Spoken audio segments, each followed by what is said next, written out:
Welcome to Sunfire Designs. Today I'm going to be making a 3D bloom. I have already mixed up my resin. I'm using Istoyo, I-S-T-O-Y-O resin, and the company was so nice enough to share some with me for me to give a try. And I thought, why not try on a 3D bloom? I figured that that would be a good way to see how nice it is. So I really do like it. It's very low viscosity, and I think it's going to work really, really well for this. All right, so let me see. Oh, looks like I've got something in here. All right, I'm gonna go wash this off. There's also hair in here. I don't know what happened. So I'm gonna wash this off and I'll be back. Okay, I am back and the resin has reached 33.3 degrees. I got a phone call, so I wasn't able to start immediately at 32, but that is not a problem. Just gonna wipe this off really fast. I take it and I usually just wipe it off with a paper towel. This is, I think it's a candy thermometer. It doesn't really matter. I prefer the digital thermometers, obviously. And then I just take and I spray some alcohol on it and wipe it off that way, so it's good to go for next time. All right, so I'm gonna start off by pouring 25 mils, and I've already marked it on my cup, of resin into this cup so that I can make white so that we can make our petals.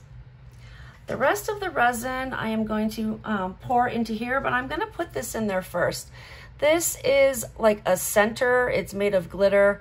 I had extra resin and extra glitter, and I put it on a piece of silicone and let it cure in round shape. So let me make sure that looks like it's centered. All right, I think that'll work, hopefully. It kind of adheres to the bottom. It sticks to it because it's flat. So hopefully that is good enough. I'm just gonna stop fiddling with it, otherwise I'll be playing with it for an hour. All right, so what I'm gonna do is just press that down and pour my resin gently over the top of it and let it kind of move its way outward. I don't want to pour it super fast or rigorously or anything, because that's how you get more bubbles. So I'm hoping that this won't have a super ton of bubbles in it, but we will find out. It took about 15 minutes for my resin to come to temperature because of where I live. I live in a hot, dry climate, so things happen a lot faster. The time it will take for your resin to come to temperature will depend on the resin and on your climate also. And I don't know if you can hear it, my air conditioner is on full blast because today is pretty warm, but hopefully we're supposed to cool off after today. So now I did not fill this up completely because I want to be able to put a back on it if I decide that that's what I want to do. Now I'm going to take this silicone tool and I'm going to go around and just make sure that there aren't any bubbles hiding along the edges, which is where they like to hide. So I'm just going to kind of go around and make sure there aren't any, tease out the ones that are there, and find a hair in the process. Get rid of that. Price of that looked like an eyelash, but hair is the price I pay to have animals, apparently. If you have animals, you know what I mean. One of my animals is a pug, and if you've ever had a pug, pugs shed more than any other animal I have ever had. More than my cat, more than when my son was living here with his dogs, the pug shed more than both of our dogs, our other dogs combined. So it's a lot. Pugs shed a lot. All right, so now I'm gonna take my torch really fast and just kind of go over the top of it to make sure that I don't have any, or I eliminate as many bubbles as possible. This torch is on very low, and it looks like the air conditioner is a blessing and a curse. Being on, it flung some more little hairs in here. You would think that I didn't clean, but I promise you, I do. It's just hairy, hairy animals. All right. I think I got most of it. I see some more bubbles right here where I missed. You don't want to spend a long time like on any specific spot, because you don't want there to be, you don't want your resin to get heated up and adhere to the mold. So, all right, so there we go. I have decided that I would like to use 2 colors today. I am going to use a purple and a teal, or a turquoise, a purple and a turquoise. So this purple is from T-Rex inks. It is called Amethyst Purple. T-Rex inks are awesome. They are super pigmented, and a little bit goes a long way. I just gotta wipe all the purple off my hands, off my gloves here, sorry. And then the other one I'm using is turquoise from Brea Reese. These are also very highly pigmented. So I'm gonna start off and grab another little hair. I think this is probably futile. I'm gonna be doing this all day. When I'm done here, what I do while it's curing is I put a cover over it to keep more hairs from being added to the mix. All right, so I am not gonna put a ton of alcohol drops in here, but I am gonna put one of the purple for each of the curves right here. And then I'm gonna go and put one of the turquoise for each of the points. And I'll put those a little further out.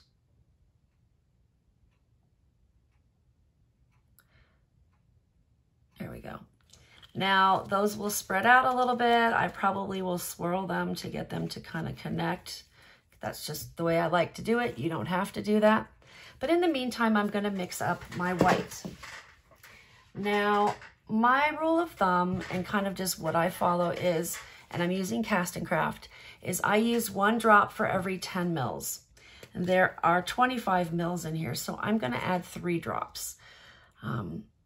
It depends on how opaque you want your petals. However, there is a point where too much of a good thing does not work. So I know I butchered that saying, sorry. Because if you get too much white pigment in it, what's gonna happen is it's just gonna sink and you're gonna get blobs and your flowers will look weird.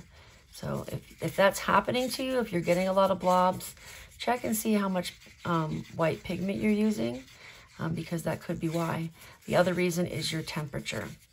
So I can feel this is starting to get warm, and that's kind of when you know that it's time to use it, when it starts to get warm.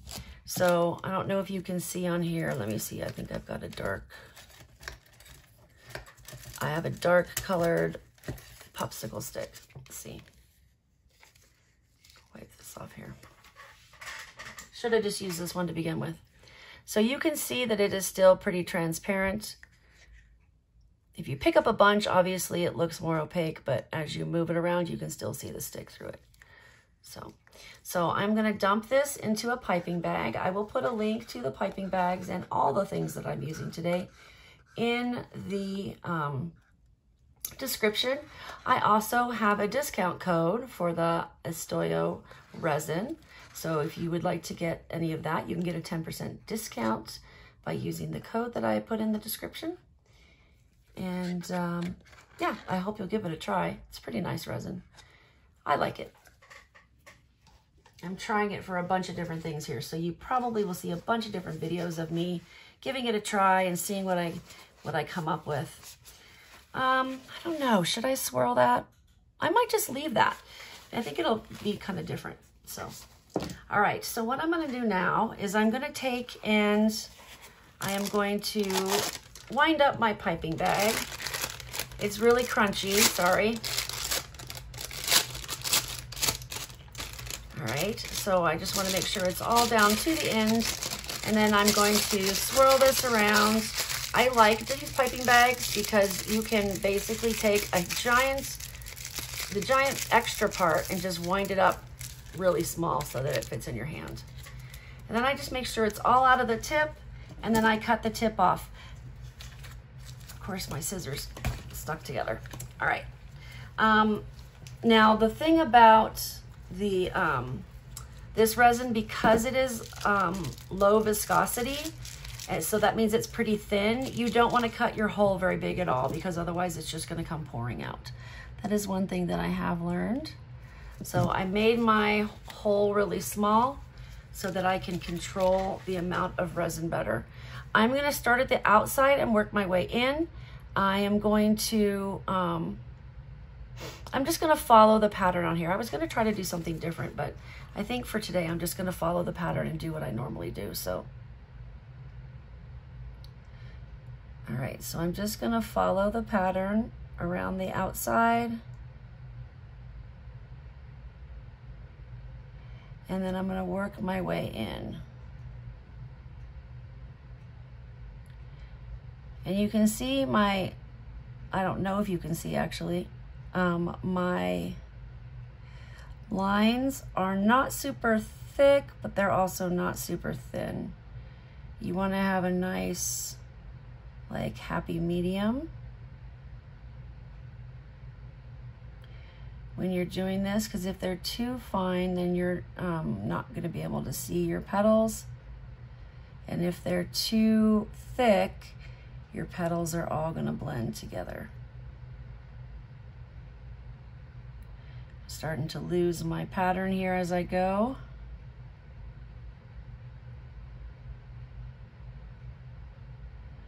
And I'm just going to try to follow it as long as I can.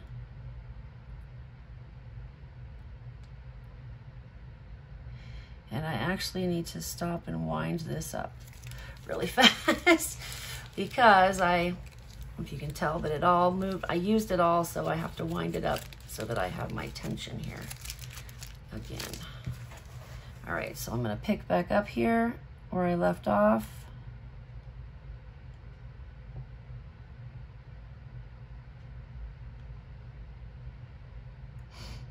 And I'm gonna end up coming around and doing a little swirl in the center. All right, now, I don't think I made a blob when I transferred over, but let me check and see. I'm just gonna kind of smooth that out right there because it was a little thicker. I'm just gonna kind of even it out. Now, the next thing that I'm gonna do is I am gonna take my stick and I'm gonna draw the lines through here. So I'm gonna start at the center and I'm gonna go outward at each of these tips. Like so. And you don't need to go all the way so that you're scraping the bottom. You just want to make sure you're at least dragging it through your petals. Now for these, I'm going to go in at each one of these. I'm going to go into the center.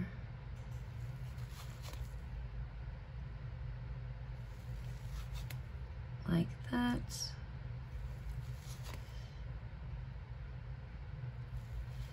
I'm gonna do this one again because I felt like I didn't grab it very well. All right, and then I'm gonna just do a little swirl on the surface here because I have that, that glitter thing underneath it, so I don't wanna push down and dislodge it. I just wanna be able to do a little swirl here. Now, last thing I'm gonna do is I'm gonna use my torch. You do not want to spray alcohol on it if you're doing this, because at this point, if you do, it's going to disrupt your inks. Now the inks have been in there long enough that I don't have to worry about lighting them on fire. All the alcohol in them has dissipated. So it is safe to use the torch on low. Make sure you're not using a giant torch with a big flame because that could be dangerous. I like how those look like leaves. Sorry, just an observation. All right, let me do this really fast and I probably will do this a couple more times before I put the lid on it, just because bubbles tend to rise up over time. And I've stuck my stick in there a few times and such. So, all right. Now, I'm gonna get the camera and bring it down here and show you the petals are already blooming. It's looking really, really good. So, hold on, you're gonna get jarred here. So I apologize for that. It's kind of hard to remove this from here. All right. So you can see on here that the petals are already blooming. I see a bubble. I'm gonna have to go back and get, but you can see that the petals are already blooming. So I think we're gonna hopefully have a good turnout. All right, I'm gonna go ahead and take care of that bubble and torch one more time and then cover it up, and I will see you in a bit when it's cured. Thanks, bye. Okay, I am back. This is cured to the point where I can add stuff to it.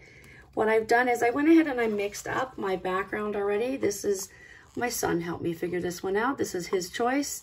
So it is like a kind of a mossy green with a little bit of mica powder in there. I mixed up a couple different acrylic inks. I used these two inks right here. I used sap green and phthalocyanine green with a blue shade.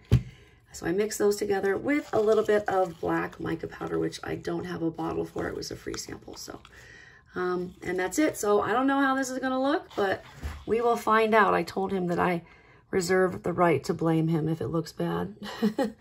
He's an adult, so it's not like I'm going to be mad at a little kid or something. All right. Hopefully this will spread out on its own. I'm not sure if this is balanced or not. This is even, but I'm going to go ahead and fill this up, and then I will set it aside to cure. Oh, my dogs are going at it. It looks like I'm not even. I don't want to have it overflow, so I'm probably going to end up moving this. But I will do that off screen, off camera. Hopefully this turns out really pretty. If not, you know what? Maybe we still did a good job and then didn't have good color choices. I won't know until it cures and we take it out of the mold. So I will check in with you when it's time to do that. See you soon. Okay, here we are next day, and we are ready to unmold. Now that is left from the acrylic ink that I use to make this color. So it sometimes leaves a little bit of a bubble thing. I think I didn't, it's like bubbles almost. It's like a foam. I just didn't torch it in time. So anyway, all right, here we go. Without further ado, let's see if my son made a good choice with the green. All right, are we ready? Okay, 1, 2, 3. Wow, that came out so cool. I don't know how I feel about the green, but the rest of it, oh my God, that looks so good. That looks so good. This resin did an amazing job with the petals and everything moving. Definitely 10 out of 10 would recommend. So don't forget, that's the Istoyo Resin. I will put up a discount code on my in my description. It is Sunfire, in case you're wondering. It's just S-U-N-F-I-R-E, Sunfire. So go get some and try it out. It's really awesome. I really like it. So, all right. Well, until next time, thanks for watching. Bye.